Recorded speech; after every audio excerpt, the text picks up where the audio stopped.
Perspective, Third Culture je projekt, ki se osredotoča na pomen globalne, kulturne in ekološke pomembnosti območja zemeljskih tečajev, nas je eno od sprednjih teritorijev sodobnih geopolitičnih konfliktov, obenem pa po drugi strani potencialen prostor transnacionalnega in medkulturnega sodelovanja.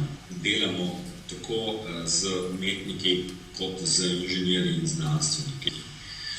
Zdaj, sam projekt je izrazito političen. Jaz moram priznati, da ko smo ga pisali, ne glede na to, da je tema relativno zelo vroča in zanimiva, sem pričakoval, da prav zaradi ostre politične vsebine projekta ne bo šlo skozi. Zdaj, kar se tiče same strukture projekta, te funkcionalne, imamo pri našem projektu v bistvu 3 glavne evropske partnerje.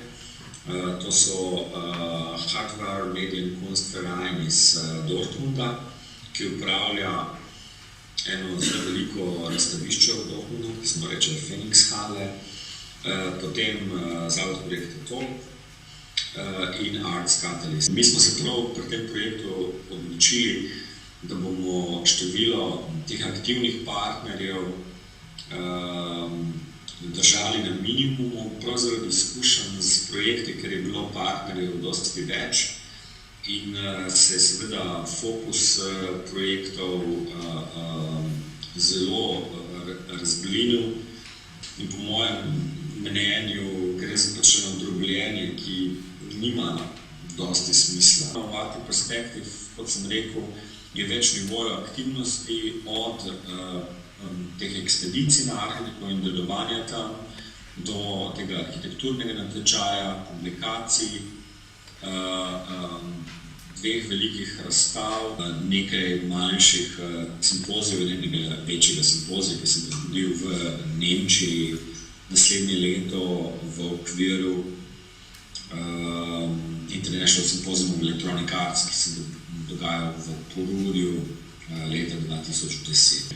Zdaj, Unija Evropo razumeva enkrat tako, drugič drugače in se ne bi spuščal v te detalje, ampak je pomembno razumeti, kdo so partnerske države in katere to niso, kaj so tretje države. Mi imamo tukaj kar nekaj, recimo, kompleksnosti, prav zaradi tega, ker je del našega delovanja na terenu povezan tudi z delom v Kanadi. In Kanada je seveda tretja država. Recimo za Grenlandijo, v našem konkretnem primeru, niti enega pametnega odgovora nismo dobili od nikogar v Bruslju.